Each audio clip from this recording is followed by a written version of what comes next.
Et salut à tous. Là, on est au mois d'avril. Si vous voulez vous lancer dans la formation location de voiture, c'est le moment ou jamais. Les beaux jours arrivent, ça va redémarrer en force. Bon, parenthèse fermée. Quand devenir entrepreneur à temps plein? Alors ça, c'est une bonne question. Moi, j'ai eu un schéma où j'ai diminué le salariat pour me lancer vraiment à fond dedans. Donc quand c'est le bon moment, je crois qu'il y a deux possibilités. Ou vraiment vous avez ça en vous, vous débutez à 18-20 ans, vous n'avez pas grand-chose à perdre et oui, effectivement, vous le faites dès le début et là, après, admettons ça foire, ça marche pas, bah, voilà, tu as perdu 1 ou 2 années de ta vie. Tu peux toujours te relancer, et retrouver du boulot, c'est pas une catastrophe. L'autre dilemme, c'est que plus le temps passe et plus ça va être dur. Pourquoi? Parce que moi, je me suis réellement lancé dedans à 32 ans, mais ça veut dire que tu as une famille à assumer, tu as des enfants et tu as beaucoup plus de responsabilités et de charges. Et plus le temps passe, en fait, plus ça va être dur. Imaginons quelqu'un qui se lance, je sais pas moi, à 42 ans, 45 ans, je dis pas que c'est impossible, mais il a peut-être une maison à payer, sa femme, ses enfants qui vont à l'université, tout ça. Donc, entre guillemets, quand est-ce que c'est le bon moment? Parce que oui, il faut avoir de l'expérience, mais plus tard, enfin, vous voyez, c'est une équation impossible, en fait, je pense. Le plus simple, quand même, c'est pas ce que je fais, mais c'est ce que je ressens maintenant, c'est si vous êtes jeune. Après, qu'est-ce qui va se passer? Quand vous basculez et vous avez fait vraiment le grand saut, c'est que la pression va monter. Et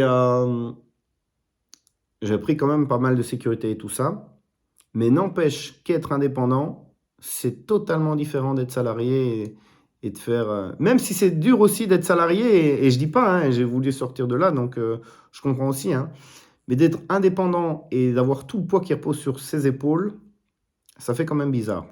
Je dois vous l'avouer. Donc ça, de nouveau, oui, il faut l'accepter, hein. Il faut l'accepter, ça c'est clair et net. Deuxième point, c'est que vous devez vraiment focuser sur vendre, vendre, vendre, vendre, vendre, vendre.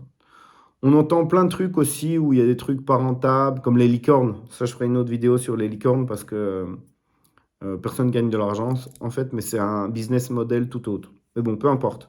Si vous démarrez un petit truc, votre obsession principale de votre business, c'est faire rentrer de l'argent. C'est bien, c'est pas bien, j'en sais rien, mais en tout cas, c'est le monde qui est comme ça. Sans argent, vous n'allez pas pouvoir survivre. C'est vraiment, c'est le sang, quoi. Si vous avez plus de sang dans votre corps, ça sert à rien, quoi. Donc, focussez-vous là-dessus. L'autre côté, c'est faire face aux risques. Donc, ce qui est des soucis partout, il y a des risques partout. Et ça nous met vraiment dans une... comme je vous disais, la pression va monter, mais c'est ça aussi qui est excitant dans l'entrepreneuriat et dans le business. C'est il y a tout ça et on se sent un peu revivre, on va dire ça comme ça. Que le train-train, métro, boulot, dodo et tout se passe bien, c'est l'employeur qui gère, quoi.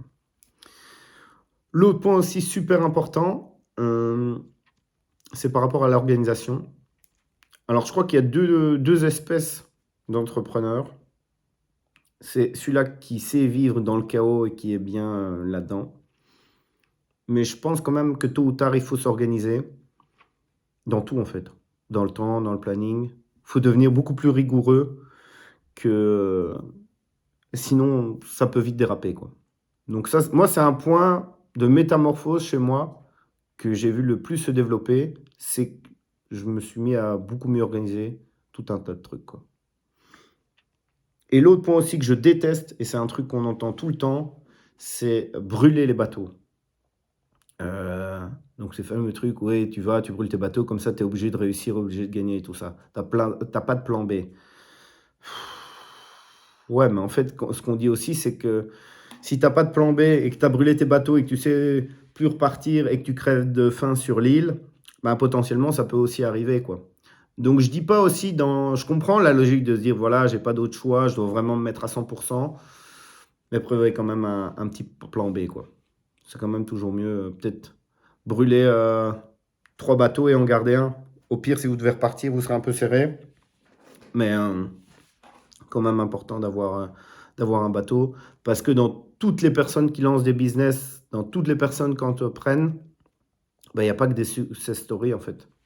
Et je crois que c'est important aussi de le dire et pas montrer que les 1 ou 0,1 qui marchent, mais gardez ça à l'esprit. Bon, en tout cas, bon courage si vous voulez vous lancer. Si vous souhaitez vous former location de voiture et gestion de vos dépenses, les liens, c'est juste en dessous. Ciao, ciao, à plus.